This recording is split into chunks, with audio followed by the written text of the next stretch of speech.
Oops. See, now I didn't start. I gotta start the intro.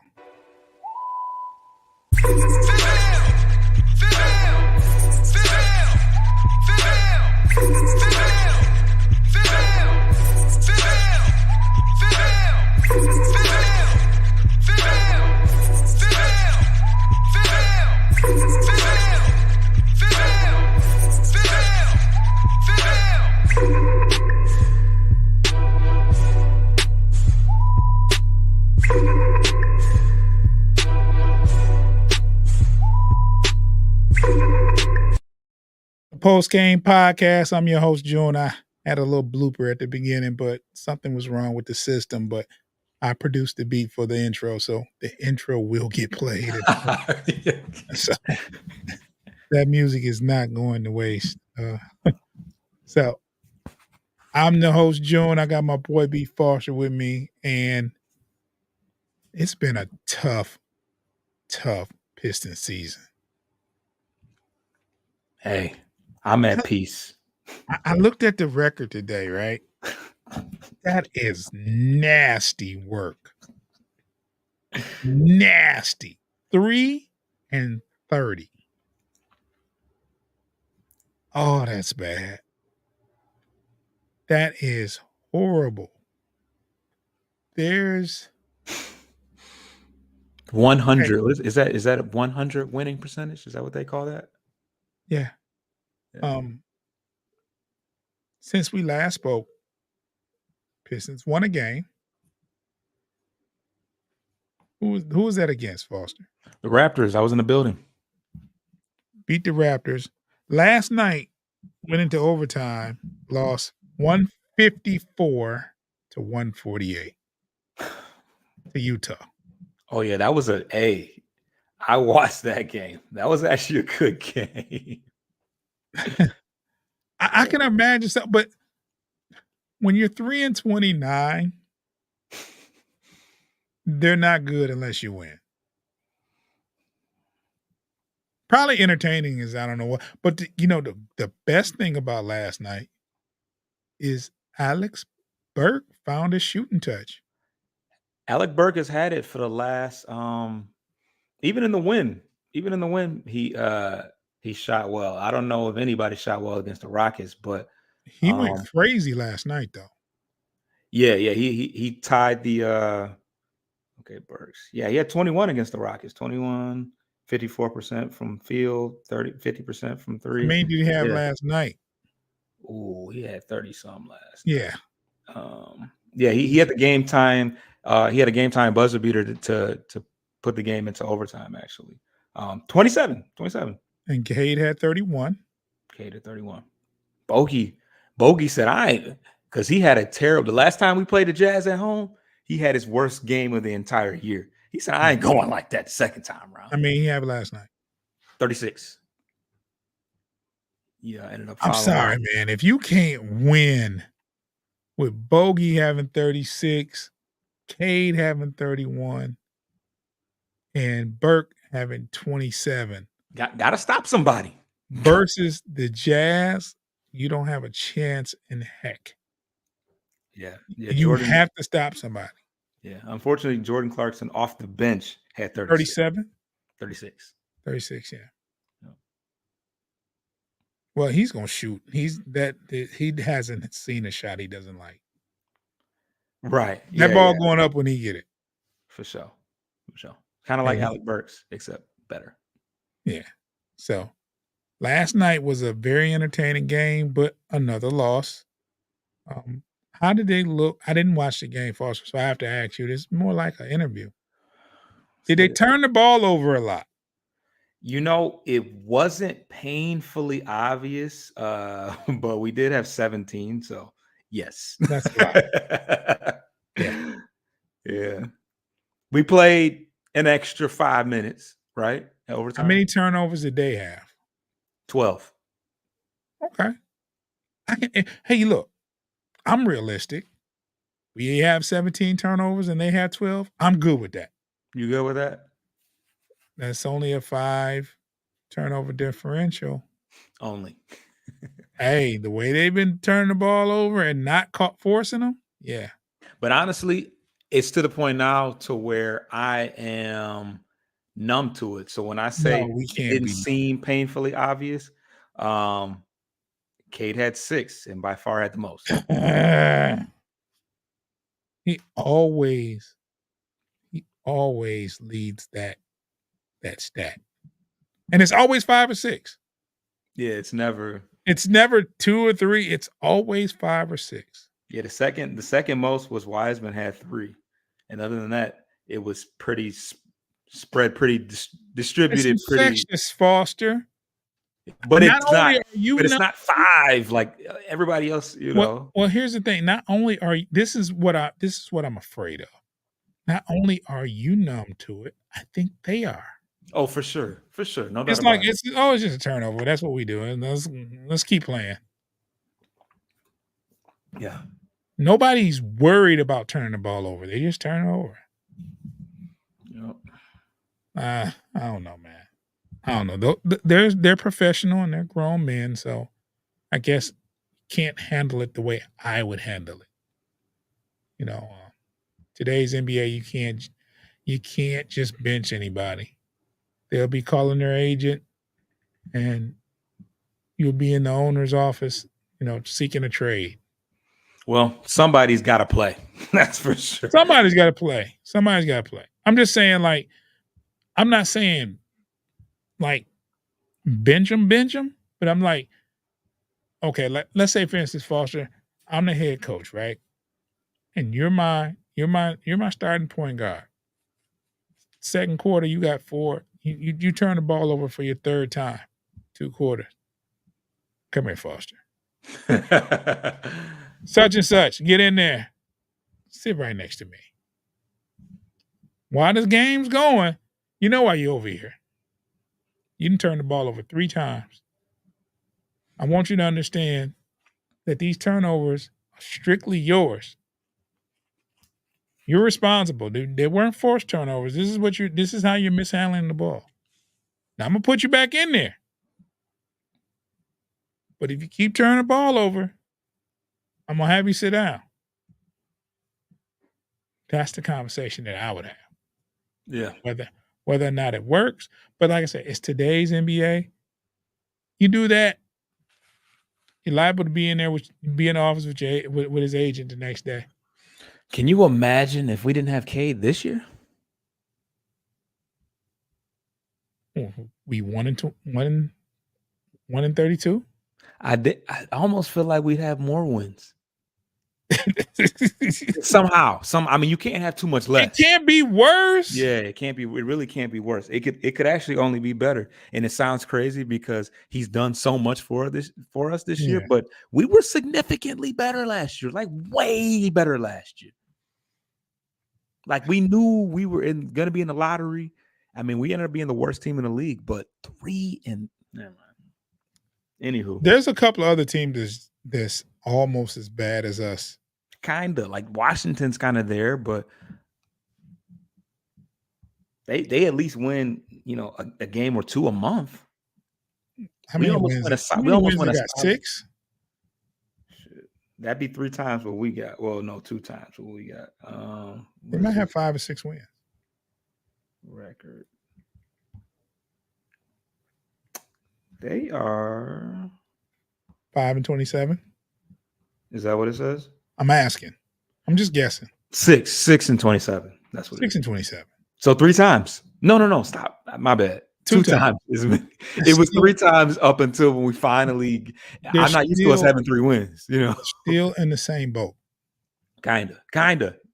No. There's no kinda. They have 27 losses, and we have 27 in a row. No, 28 in a row. Foster, in the NBA, whether you're 6 and 27 or 3 and 30, you suck. Oh no, for sure. There's a lot of teams. The Charlotte Hornets suck, but there's levels to this though. There's levels to sucking. I mean, see, I wasn't going to say that's why I didn't, because I would much rather lose. I'd rather lose more games than the Pistons than to lose that many in a row. Yeah, Like, that's crazy. it was that many in a row. However, you can't avoid it if they've won twice as many games as you. It's just not mathematically possible for them to lose that many games in a row if they've won twice as many. They You still are horrible. But the reason why I say that is because Kyle Kuzma has said, "No, we not losing to no team like that." Bro, you're a team like that. No, they're not a team like that. They're not, though. Okay, if They're you not, though. they Bro, are, bro. e They're horrible. we've seen teams we've seen bad teams, right? Like But what? Like Washington. They're bad. but the way but to go my thing is this, though. They can end up losing. They could end up with the same record as us this year. That can still happen, right? Mhm. They'll never have to worry about losing that for 2 months straight. Well, That's let me ask you this, Foster. Mhm. Flip flop it. Would you feel a lot better about your Pistons if they had the same record as Washington? They were 6-27. How much better would you feel? You talking about Mm-mm. knowing what I know about the No, no, no. How much better would you feel if the Pistons were 6-27 instead of 3-30? not much better. I'd be good. That's my point. Okay, fair enough. Fair enough. It's not enough for another person, the person that's 6-27 on a team that's 6-27, to point at your team at 3-30 and say, "Aha, no, But you." and that's but let's be real. The stance in the league, the stance is that especially when the record when the streak was going on, nobody wanted to be that team. Like it literally took us. First of all, we won by 2 points, and their whole team was gone. Like they had traded away Anobi, who was their second best player, and they hadn't got the replacement. Well, no, they traded Ananobi, Precious Achua, and Malachi Flynn. So that's three guys that normally play, and they hadn't gotten back. So they were really missing five players. Also, we're not gonna pretend like we've had our full complement of players. Five players. It's been a long time since we were missing five players with injury. Well, it's not 5 players, it was more or less like our important players were missing at certain times. Well, Monte Morris, he don't count. Okay, Bogey, Bogey, that's one person Duran missed several games. at points. So it's like those are two very good important players I'd for us. love to look at our record with Bogey back. It's like 1-12 or something. Well, if you wanna go hindsight or if you wanna go hypothetical, let me ask you this. Do you Yeah. think the Pistons would be 3-30 if Bogey was there from day one? Um, you would venture to say no, but up until the point that we won with him, can you really argue otherwise? He went like 0-10. Like, how many games has I Bogey mean, but played? okay, but taking in consideration, you have to get your game legs back. You got to get your, your game speed back. All of that stuff comes into play. It's one person though. There's That's no one there's person. there's no Okay. excuse for it. I remember early on in the game, we were like, "Oh, I can't wait. He's gonna provide the spacing and this and that." And he's played relatively Plays well, put up good decently. numbers. He plays decently. But it took him a good 3 weeks to win. Maybe a month. Might Yeah, have been a month. it might have been, but I just think they're a different team if he goes through training camp, preseason games, and they're from day one along. You know what I'm saying? But It's a because different team for sure. I think chemistry is everything. And Cade didn't play last year. Right. So he didn't even have an opportunity to really Mm, gel with him. right. So it takes time. And like I said, this is all hypothetical if it was a fifth type stuff, but it's so many things that could be different. And I think to be 3-30 at this point. It just sucks, bro. It just sucks. It's not even it's not for me, it's kinda unbearable to watch. Yeah. Like, I had to work this morning, so I wasn't staying up to watch that game. Yeah. I don't knock you. Yeah. So, Yeah. but other seasons where I've just bit the bullet and stayed up and watched a late, uh, don't let Chauncey Billups be on the floor playing back then. I don't care what time it was, middle of the week, what time I had to be at work, and back then, I had to be at work at 4 in the morning. I stayed Mhm. up and watched that game. Yeah. Yeah, now you gotta lie about watching the pit. No, I ain't watched that game. Nah, I Like ain't watch it. people Mm-mm. looking at you crazy, like, are you okay? You all right? Mhm. Like, there's just no way that I was gonna stay up last night and watch that game because I just said, I you know what? I paid attention to the scores. When I decided to, uh I went to sleep and I woke up and I did check my phone for the score. It's 3rd quarter, and the score is like 105 to 102 in the 3rd. Yeah. Yeah, it was crazy. I cut the phone off. I said, "You know what, man? This does not bode well for," and the Pistons were up, and I said, "No, they're giving away way too many points. They're not going to outslug Utah. Just not gonna outscore 'em." Yeah, because that's what it came down. It was it really came down to, well, once we got to the overtime, it got spooky, but it was just who's gonna get the ball last because neither side was really playing too much defense, to be honest. But Yeah. we were actually up. We were actually cooking for a Most of the game? for the most of the game. It wasn't a comeback. We weren't coming back. We were up for a lot of that game. Yeah. Not by a lot, but When I checked the score, they were leading at the end of the 3rd, and I was like they were in the hundreds then. I said, "You know what? No." If it had been, like, in the 80s, I probably would've been like, "Okay, let me watch the rest of this game."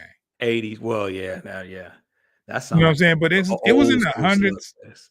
but it was in the hundreds, and I said, "You know what? No, they ain't neither team is playing no defense. This doesn't bode well for the for the Pistons." No. Yeah. Yeah, no, my girl definitely thought it was the end of the 4th and not the end of the 3rd, Yeah. when it was when they were both in the hundreds already, and it was like, where does this game end if if they already got 100 points? Yeah. Yeah. Crazy, crazy, crazy. Let me get to a break, Foster, and we'll come back and we'll talk some more Pistons, man. This is gonna be a quick break because it's just it is what it is.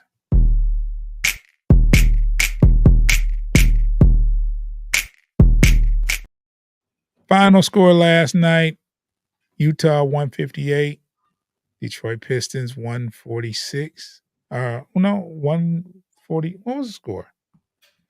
154, 146. Yeah. Got blew It's out in overtime. what was this? So they yeah, yeah, and score 8 more in overtime than Detroit, but No, yeah, 154, 148, yeah. yeah, 154, 148. They that the end of the game dragged terribly, like, they just kept fouling. They just would not let it they would not let it die. Well, what do you do, coach? You're the coach, Foster. What do you do As far as going improving, forward the rest of the season? um, I'm glad you asked that. Uh, Asar Thompson. Now, he has been offensively, he has struggled pretty bad. Okay. Um, but I feel like you don't have anything to lose playing him as much as you can. You got Isaiah Livers out there. He played 30 plus minutes last week. Last game. He was the starting power forward over Kevin Knox. Kevin Knox, he started in the game that we won, the Raptors game. He started. He was solid. Played pretty good. He's one of our best 3-point shooters this year. Not really sure why. Like, if you're gonna like my the only okay. Livers plays hard. He is just not a. I just don't see him having a long and a successful NBA career. I think that beyond the Pistons, he's got maybe one more stop, and then he's going to be up out of here. So with that said, there's really no point in him. He really doesn't bring enough to the court. Yes, he does place a little defense or whatever, but he just doesn't bring enough to the court to where it's worth him taking minutes from Kevin Knox and Asar Thompson. Outside of that, Killian Hayes, like I at this point we might as well give Sasser those minutes. Once again, Sasser is one of our better shooters. Less smaller sample size, but he's one of our best shooters on the team. He is, hopefully a guard of the future, or we might as well see what we got in him too, because yes, he has, kind of disappeared from where he was early in the year. I still remember, I think it was the 76ers. I think he dropped like 25 points or something like that. He had a great game against the Sixers, and it really was just a matter, from what I could see, it was just a confidence thing. He just really believed that every shot was going in, and,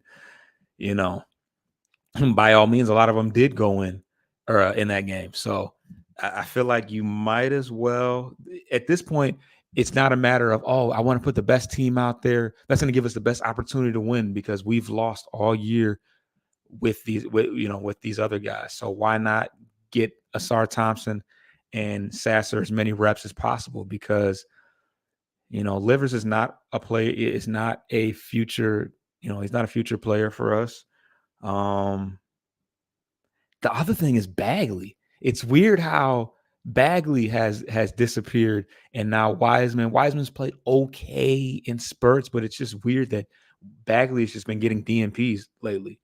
So I don't know. At this point, it doesn't matter.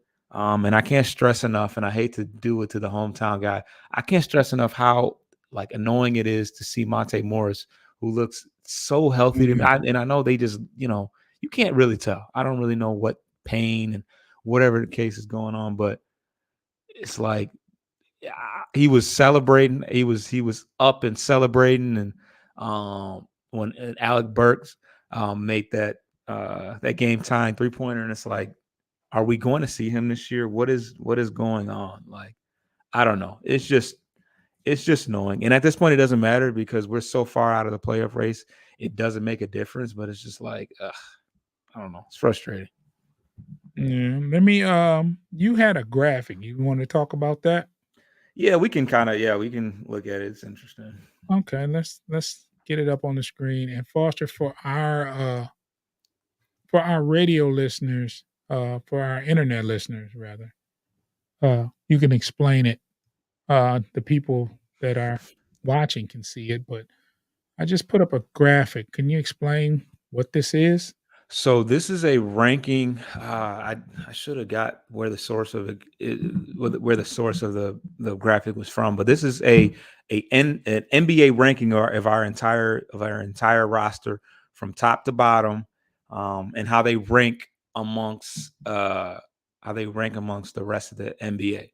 We only have yeah. This is bad. We only have one player that is even within the top 100, and yes, you guessed it, Cade Cunningham, and he's only ranked 63, which was kind of surprising to me because he's put up some pretty gaudy numbers.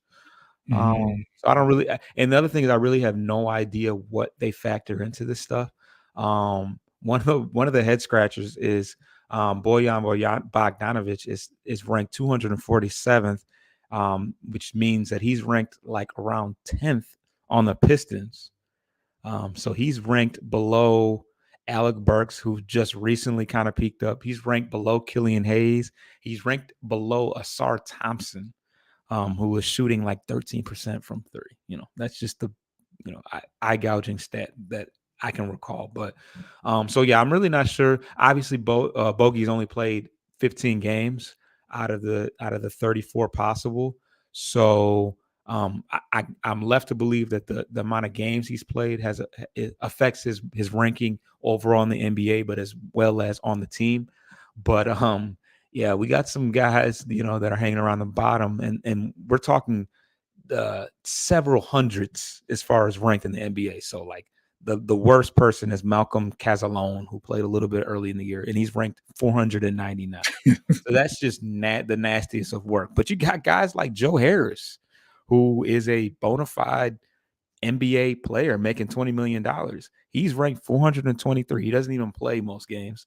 And then, your boy, Isaiah Livers, who is ranked 386, and he started and played 30 plus minutes last game and was finished the game, in fact. So Foster, when you don't make me throw my Michigan hat. I just got it. right, yeah, I right, just got it. right. Don't make me throw this hat. So yeah. And then you even got Marcus Sasser, who's just who's the next ranked player under Bojan Bogdanovic. So it's a little odd to imagine that. But yeah, this just kind of puts in perspective the Pistons right now. You got a whole lot of guys. Pretty much everybody is around 200 or less. Cade's at 63. Jaden Ivey, which is interesting, is ranked 178, who's the next highest ranked below Cade, but everybody else is ranked around the 200s or below that. But if to put the graphic in perspective, in 2 words, nasty work. Just got an inbox. You saw the inbox from Dave, right? So did he watch the He had to have watched it. Okay. Yeah, this was a response. Yeah. Yeah. No, we're not going to talk about that here though, but yeah. Sorry about that. This puts a lot of perspective on 3 and 30. Look, those that are watching, when you see your best player ranked 63 in all of the NBA, that means there's how many teams are there in the NBA? 30 some. You say 30. We'll say 32. Okay. So if I'm a franchise, if I have a franchise, and I would want one of my players to be in the top 32, that first lap around all the teams, right? Yeah. So Yeah. It's a big 3, big 2 type of league. So I get would you that. want one of your players to be in the top 32? Just one, at least. Not if you're the worst team in the NBA. That's just not going to happen. No, I'm just saying you not Ideally. the circumstances right now. I'm talking about if you had a team, you would hope that one of your players is in the top 32 of all the you had at least one franchise player. Yeah. You would. Not saying Cade's not a franchise player. I'm just saying he's only 22. So I feel like plus minus plays into the rankings, and so if you lose 30 games, your plus minus by default is going to be, well, I guess not necessarily, because sometimes you can be a plus player and then your bench is just minus, super minus. But if you lose 30 games, your plus minus is going to suffer. Yeah, so for sure. That couldn't have helped his rankings, because 60 sounds kind of crazy. Yeah. That's nasty word. When you look at his when the statistic spread, you got to think he's pretty up there. Points, rebounds, assists. He kind of covers all bases there. So it's like, I gotta look at that one more time, Foster. Go back to one more time. Okay. So let's say, just for sakes here, Cade is 63. Your next best player is 178. That's the next. Like I said, the next, everybody else is flirting with 200. That's nasty work. And when I look at the games played, we really don't have a lot of guys that miss. Okay, Joe Harris missed a couple games. Alec Burks missed a handful of games. Stewart's missed a couple. But for the most part, the team has been healthy outside of Bogey, right? Yeah.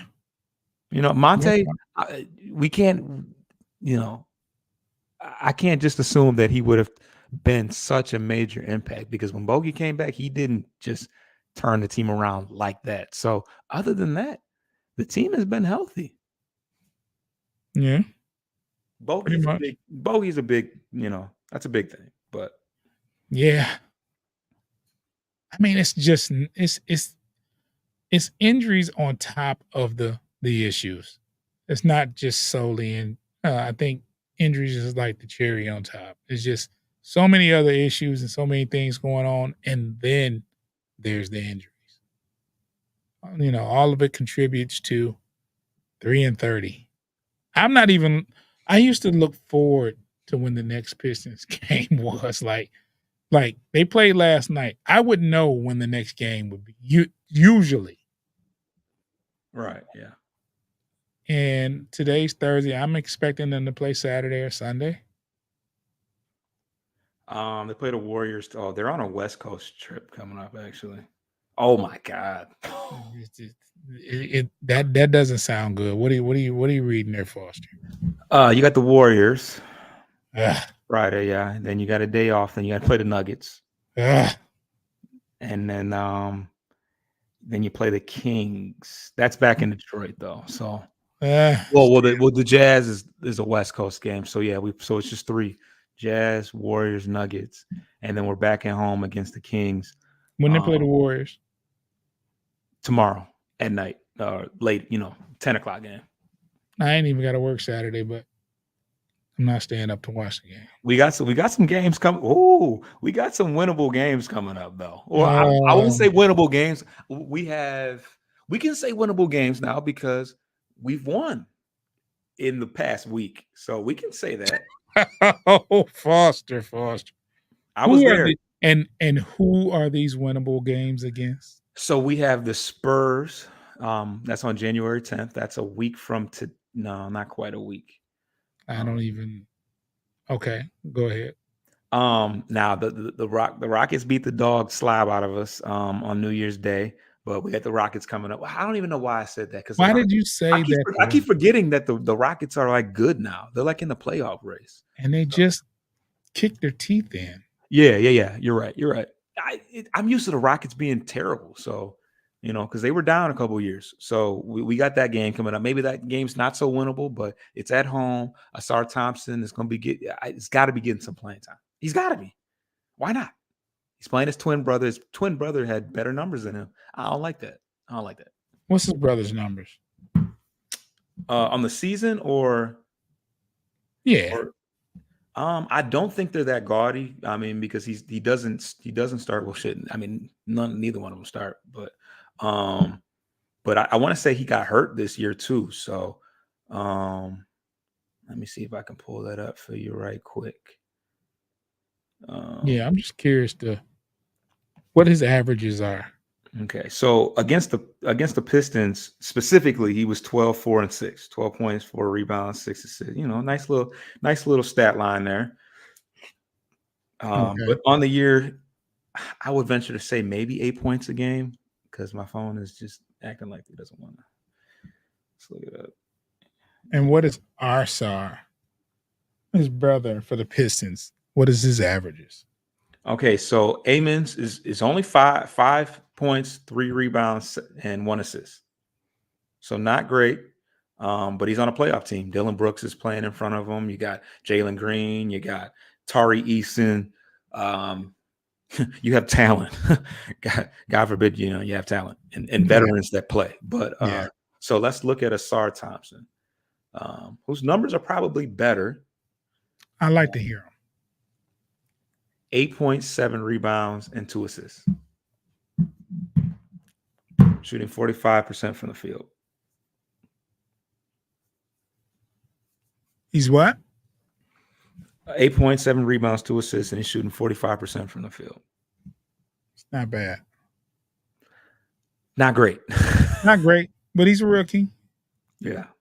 He's a rookie, and I didn't expect him to come here and be a double-double guy.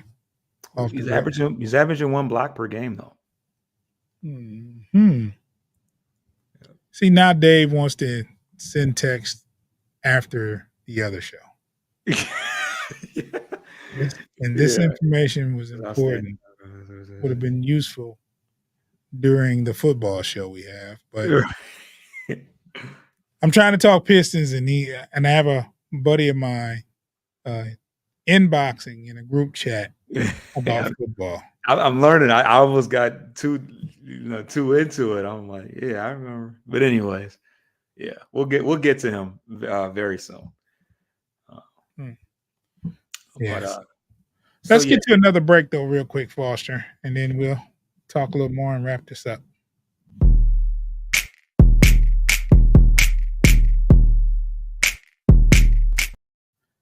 I don't even know where to begin, Foster. Like, I want to rant about the team, but it's like for kind of me, past it's that stage, right? it's over. There's at 3-30, there's nothing to root for. Hopefully, there. No, I want to say hopefully there's some kind of trade uh, that benefits us, and we see an improvement the second half of the season, right? Let's say, for instance, that you get a trade in, let's say, second half of the season, which is about 40 games, 41 games, you win 20 of them. That's crazy. What? Let's say, I mean, just saying, like, that would be something to smile about. Yeah, yeah, yeah, I'm yeah. not saying it's going to happen. I'm just saying that would be the one thing that could happen that can make me say, okay, onward the next season, I'll be excited. But I don't think that's going to happen. Well, if we win 20 games out of the last 40, that'll mean we'll have more wins than we had all of last year. So that would be Exactly. that would be interesting because we won what 19? I thought it was 15. It may. I'm not 100% on that, but yeah. Lord, I did not know asking for more than 15 wins would be such a daunting task. 17 last year. 17. Didn't think that would be such a daunting task or asking much The to win predictions, more. though, I think it was ESPN had us being the worst team. Not this bad, but they did have us being the worst team. We were like, oh, they tripping. Definitely thought they was tripping. They made me feel like a real freaking homer. Like, no, you're crazy. Ain't no way in the world we're gonna be 17 and 65. Well, if we're lucky, we'll tie that. If that'll we're be lucky. that'll be something.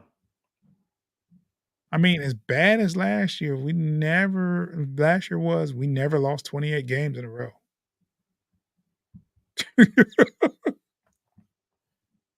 Yeah, I'm going to have a drink after this show. This Pistons has drove me to the liquor. We've got some Wizards games coming up, though. They're better than us. Yes, and the Hornets. Whatever. We gotta have something to look forward to. I'm hoping trade. That'd be nice. That'd be just to switch things up. I feel bad for whoever has to leave their team, who's probably like in a playoff race, or at least has play-in hopes. Uh, they got to come here and play for the worst team in NBA history. But hey, it'll make my 2K rosters look a little cooler. Next show we do, I want to do a segment on the craziest or the weirdest. We'll research it. The weirdest trades in the NBA, in the history of the NBA, and I can think of one Okay. that was really, really a head scratcher. I'm showing my age with this trade.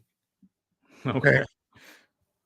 I can't remember the exact year, but the Atlanta Hawks was doing very, very well. And they traded Dominique Wilkins to the Clippers for Danny Manning. Danny Manning. They said they traded him for Danny Manning, and they said that they needed outside shooting. Okay, so this was the tail end because I don't think I ever recall watching Wilkins, but I can recall Manning for sure. He was like a coming out of school. He was like a top guy. He was like a lottery guy, wasn't he? Danny Manning was a 6'11", 7-foot center in college and power forward in the NBA. Yeah. But if you need outside shooting, you don't trade for Danny Manning. He wasn't a stretch. Also, he wasn't a stretch for. No, there Oh, was probably no such thing back then, Foster. I thought he was like early. I thought he was like early. No, he was a back to the basket type person. Okay. I'm thinking Dominique did it all. Dominique could shoot from everywhere. really. He wasn't a post up player. He was a wing. He dunk on you in crazy ways. He could hit a jump shot. He was the ultimate scorer. And they traded him. That was a weird, like I couldn't understand that trade. Couldn't understand it. Well, but was it on the tail end though? Yeah, they definitely got younger with that trade. Yeah. But here you have Dominique, he was Mr. Atlanta Hawk for years, and he did not miss a step. Like he wasn't the I want to say I don't want to say miss a step, but he was still playing very well, and they made that trade. But the Atlanta Hawks needed outside shooting, and that was the first trade they made. Was because I remember Dominique being interviewed. He said, "Great, your desire was outside shooting, and you trade me for Danny Manning. It makes a lot of sense." He was being sarcastic. Yeah, it's weird because I'm looking at it and yeah, no. He had a long career though. Dominique, Danny Manning. yeah, And he played his last year in Detroit. I love how we just get the guys when we they're get the guys at the tail end of their career and like like, that, like retire. complete tail. Like the last year, he played 13 games. And what's weird is that um Manning only played in Atlanta for 1 year. Do you That's remember? Do you remember when Sean Elliott came here? no, what? Sean Elliott from San Spurs, Antonio right? Spurs Yeah. came here and couldn't hit the side of a barn. Went back to San Antonio and played like an all-star. That's so weird. He Yeah, we was have a lot just of guys like that. I mean, Allen Iverson played for the Pistons. the tail end of his career. Yeah, Chauncey traded Chauncey for him. Uh, What was the logic there? there's some weird. Maybe we'll keep it Pistons trade that looks, to keep it all in perspective at home. Didn't we Joe did we Smith, draft didn't we Allen Houston? Did we draft him? we drafted Allen Houston. He ended up being okay, huh? Yeah, I think it was a free agent. I think he left as a free agent to the Knicks. Yeah. Joe Smith, yeah. Remember Joe Smith? We got Remember Josh Smith? Yeah, remember we Ben got Gordon? Chris Webber at the end of his career. Oh my God. Yeah, it was we get them when they're used up, boss. Why don't we draft these guys? Like we get drafts like everybody else. What's the deal? Man, couldn't tell you, bro. I couldn't tell you. But we always get the guys. Remember Joe Harris? We always get that one player that was at the end of his career. He was very good, and then he gets here and winds up retiring, or or just not playing well at all. Blake Griffin, he was good for a year and a half, maybe two. He gave us a Yeah. little excitement, but Yeah. because he didn't go anywhere else and do anything. I will say that he didn't. I think he had glimpses that he might tear it up a little bit in Brooklyn. Josh Smith, yeah, The Josh Smith contract. yes, Josh Smith, Ben Gordon, Charlie Nueva, Let, Villanueva. let me read this for our listeners here. Sean O'Toole says, "Let's not forget about the Josh Smith contract. That thing was kindling before the ink dried." Yeah. I mean, there's been some weird transactions, but I think that's when it comes to trades, stuff that's all a Piston fan has to look for this season is some kind of shakeup or trade that's going to help us get better next year. Because I tell you what, we can get the number one pick. I don't think it's going to help us. I don't think nobody in the draft is. Well, one thing we don't need to do is get younger. We don't need to get any younger. I mean, if you can trade away that pick and get a couple veterans in there, sure. But I don't foresee anybody in this college draft worth a number one pick to where you can trade it and get some value out of it. Yeah, this Alexander Sarr guy is the one that everybody's talking about, but I don't know. Is that the guy overseas? I think he's a French guy. Yeah. I think we wore out our welcome with the Frenchman though. I mean, the last one we got. Don't forget about Sekou Demboya. Oh, Him and Killian. gosh, man. He's We kind have of drafted that's so kind of the horrible. reason. That's kind of the reason why we drafted Killian. Probably is because we wanted to pair the two French guys together. But of course, we couldn't get Wemby. That just You know what, Foster? That's another thing. We're going to the next show, we're going to pull up the last 10 draft picks. oh wow. That should be over a span of about 4 or 5 years. Maybe 6 You said because you you said the last 10 first the rounders? last 10 draft picks Draft picks. Okay, so for you the want to Pistons. include like the second rounders from Yeah, we want the last 10 draft picks, first and second round. That should be over the past span of 5 or 6 years, and that should tell us that should give us a good indication on why this future is not looking so bright. Sean O'Toole says, "How much credit to the I don't even know how to pronounce that word. State of the franchise." Foster, read that for me. You how with the much Rush. how much credit to the languishing state of the franchise pre LCA, which is Little Caesars Arena, is due to the death of Bill Davidson and how long it takes a new owner to Ooh, get acclimated. that is a great question there, Sean. Oh my gosh. Ah.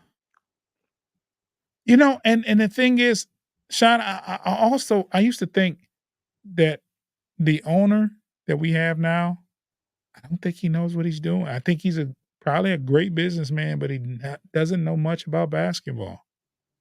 They interviewed him and they said, and he said, "We're just going to readjust and do things." I don't think because that there were the chance of sell the franchise in the middle of the game, Yeah. and he was saying, "We do so many great things for the community. Those people in the stands are in there for the things that you do for the community. They're in there to they're in there to watch basketball and see basketball games won." So I don't think he has a clue.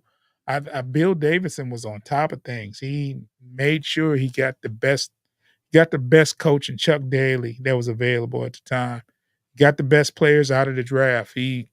His draft picks were over the years were very, very good in their rebuilding, and they continue to get draft well even after, what I'm saying, when they were building up to be like the draft picks of Dennis Rodman and John Sally in the same year. You know what I'm saying? Like, and they weren't high draft picks. Right. You know what I'm saying? They just did their talent scouting, and you know these drafts that we've had lately. Cade was a good pick. I think Ivy will be a good pick at some point, but he's making it an argument that it's not. I like the pick of Duran, but other than that, Sean says Siku was a total dice roll. To be fair, only players taken around him who have done anything are Brandon Clark, Tybal, and Jordan Poole. None probably become regulars in 2019 to 2022 Detroit. Yeah, Brandon I can't Clark's not that great. Thibault, cool, defensive cool. player. Yeah, Jordan Poole. He went to the Warriors in a very ideal situation. Mhm. Um, yeah. Thanks, Sean. Sean said he loves the show. It's just getting tough to do though, Sean. Hanging in This there. is not an easy show to do. I mean, you guys got to give us some. We appreciate the love, Sean. We need more love for what we're doing. This is kind of torture at this point. It's just Mhm. it's rough. 3-30, and trying to find good things to say about this team. I don't want to get on here every week and bash this team because I'm Pistons. I love the Pistons, but I can't sugarcoat it. It's not doing a show. It's venting at this point. It'll be fun at the trade deadline, hopefully. Hopefully. When is the trade deadline? Ooh. I want to say it's in February. Do you remember when they had the free agency period where the GMs were showing up at players' front doors at midnight? You mean that metaphorically or? I'm serious. Like, no, they were in person. I remember Tracy McGrady was one of them. Clock Oh, struck this was 12. There was somebody, there was a GM knocking on his door, like, hey, that's crazy. let's talk. I mean, I'm pretty sure it was set up for a phone call and you know what I'm saying? Yeah. Talking with the agent, whatever.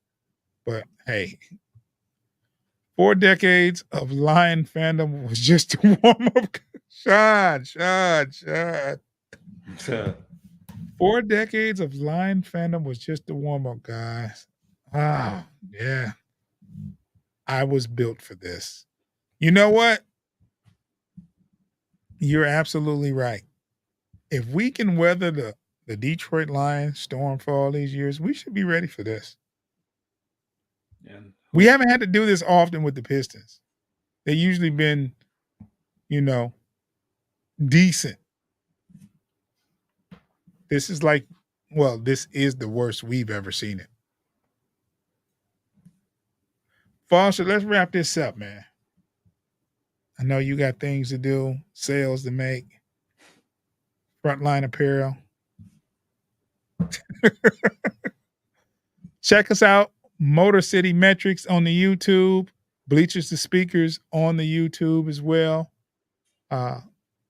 All podcast streaming platforms. Type in Post Game Podcast, FFSN on Spotify, iHeartRadio, Apple Podcasts, Google Podcasts, any of the podcast streaming platforms, and you can get this show, download the show, and check us out. It takes a lot to do a Pistons show. You can at least listen to it. You know what I'm saying, Foss? I do know what you're saying. that I do. You got any parting words before we get out of here, Foster? In all seriousness, I'm happy that we were able to get a win on whatever day that was because I feel like it was so Went to the game. You got to start going to more games. The game you went to, we won. And you know what? There were so many Raptors fans in the building. Like the session we were in, we were surrounded by Canadians, and they all had, and it reminded me of how sweet those purple. They created a Jordan colorway around those. There's a Raptor. I can't remember what the number of the Jordans are, but there were tons of Vince Carter and Tracy McGrady and Siakam jerseys. So it was good. It was fun. It was good to win a game amongst a bunch of Canadians, and I hope we can, in the next couple weeks. I just want to see the young guys play, and hopefully we can get some more wins because this has been painful, and we have been the laughing stock of the internet and of social and just of the sports world in general, and it's not a good feeling, man. Yeah. Go Lions, though. Yeah. It's not fun being a laughing stock. But this too shall pass. Right? That's right. Well, either that or we'll be 3-79 and season be over. That's a possibility too. Peace.